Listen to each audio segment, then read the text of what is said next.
Welcome back, everyone, to another video. My name is Jose, and here we talk about digital minimalism and dumb phones. So if that's something that interests you, make sure to subscribe, like, and comment, engage with the video, and maybe share it to a friend that you think will find value in this video. So today I want to talk about the topic of lifestyle design, or why your dumb phone is not going to cure your digital addiction. As someone who has been traveling this path for the past 4 years, I can tell you that there is a significant decrease of your screen time when you switch to something like a flip phone. So you're going to not be spending a lot of time in what you were spending a lot of time with, but there's also a significant increase of inconvenience and friction in your life that a lot of people are not used to and a lot of people don't want to engage with. Over the past 15 years, we have acquired a lot of conveniences in the digital world, the ability to look up information, the ability to hail a ride from wherever we are, the ability to stream music and gather whatever, talk to whoever in any part of the world. And when you switch to a dumb phone, you may not have the ability to do that. So in order to create a lifestyle that supports digital minimalism, a lifestyle that supports the idea that you want to slow down, you have to start thinking about the things that you want to let go of and the things that you can accept the inconvenience with. I'll give you a quick example. So when I first started my journey, I was spending 12 to 13 hours of digital entertainment and work on my smartphone. That was a lot of time, and I don't like to go back to that environment anymore. But when I first switched to the Light Phone 2, at the time, the Light Phone 2 only had phone calls and alarm. I went from an iPhone to a Light Phone 2, and there was a lot of friction.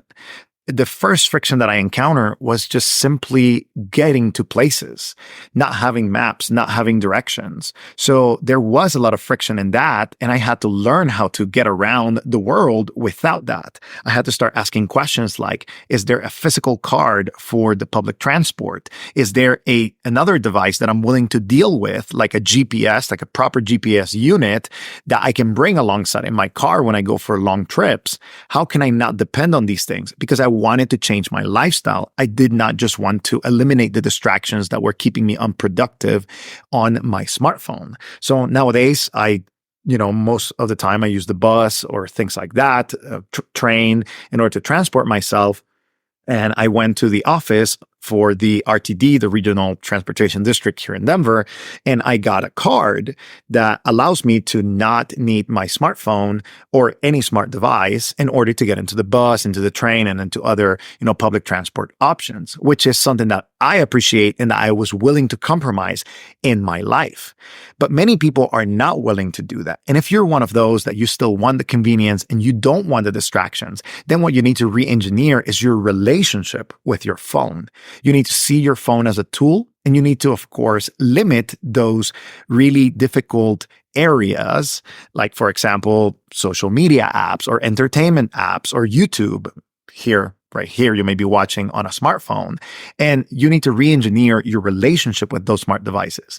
There are certain different ways to do that. You can let somebody else put the screen time passcode in your phone. You can also use a tool, I think it's called Password Locker, that allows you to kind of like create a very, very long password and not have access to your screen time unless you do very tedious tasks.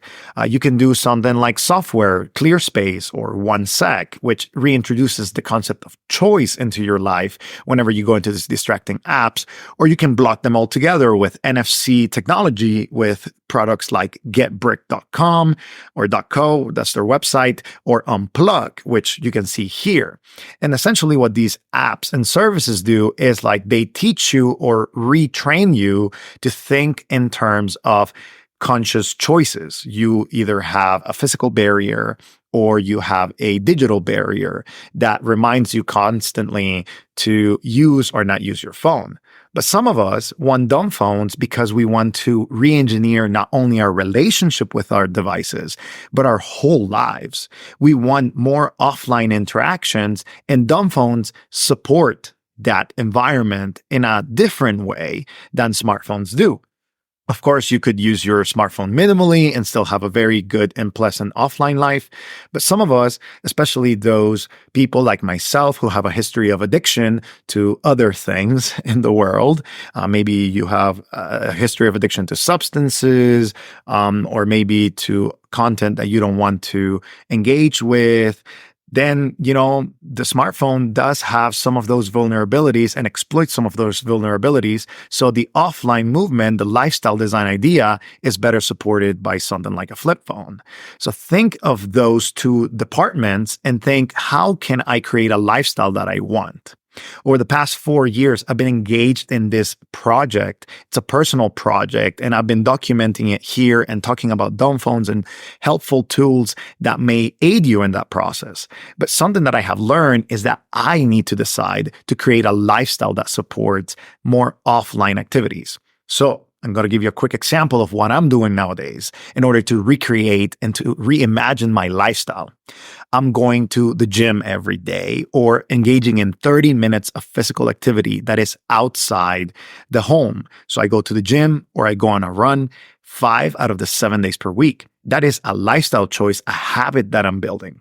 I am also scheduling in my calendar 30 days or so in advance activities that are offline, like visiting friends or going to the theater. I recently went to a performance at the Denver Center for the Performing Arts, and it was great because it was a live performance. I was there for 2 hours and I enjoyed my life with friends. We watched this amazing performance and we just enjoyed having that contact with each other.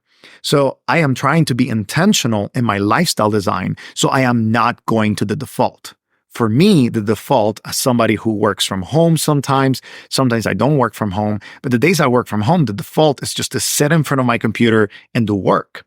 That is the default. And unless I actively manage my life and I create a lifestyle that doesn't give in to the default, then I'm just going to go and watch YouTube videos, watch a Netflix show, or work on certain things while I watch a Netflix show, right? Like there's a lot of things that are happening. So yes, a dumb phone will not cure your digital addiction or, digital dependency, as I like to call it. It will help, but it will also introduce friction into your life. The question is, are you willing to deal with that friction? I am personally, and that's why I've decided to use the Light Phone 2, and I've been using it for the past 4 years because it provides tremendous benefits that my smartphone did not. This phone provides more value to me than my smartphone because it allows me to regain my attention and my time, which are the only two resources that I have control or a lot of control over, and I decide to spend it on things that actually provide value to my life. So if you're struggling with your device, ask yourself the question, do I want a lifestyle change or do I just want to reduce distractions? If you want to just reduce distractions, that's okay. Find a method that works for you. Give the screen time passcode to somebody else. Use Android Debug Bridge if you have an Android phone and delete all of the apps that are problematic so that you don't have access to it anymore. Learn the tools, either software or hardware, that complement that distraction and eliminate it. But if you want a lifestyle change, start asking deeper questions, which is, what do I want to do with my time? How I want to spend my time? Who I want to spend my time with? And when am I making this change? A lot of us think in long terms, right? Like, I want to spend the next 10 years doing this. Or sometimes we think in short terms, what I want to do this week, or what do I want to do today? So if that's the question, then start re-engineering your day around activities that actually provide value to you, that provide a better well-being for your life. If your smartphone or smart devices are causing you a lot of stress, maybe it's time to go on a walk without them, or go to the grocery store with a list instead of like your smartphone in order to check what you need for that recipe. Re-engineer your life so that you can have more of what you truly want and less of what the algorithm wants for you. So think in those terms, and do not think that a device is going to fix it all, but it is the conjunction or the composition of your life, and it's the device in tandem with your lifestyle choices that are going to be complementary and help you achieve the goals that you want. I hope this video was helpful and gave you a little bit of a framework that allows you to understand why dumb phones may not solve and may not be the solution for you, and what you can do in order to think differently, in order to allow your choices to be truly valuable in this world. Hope it was helpful. I'll see you in the next video.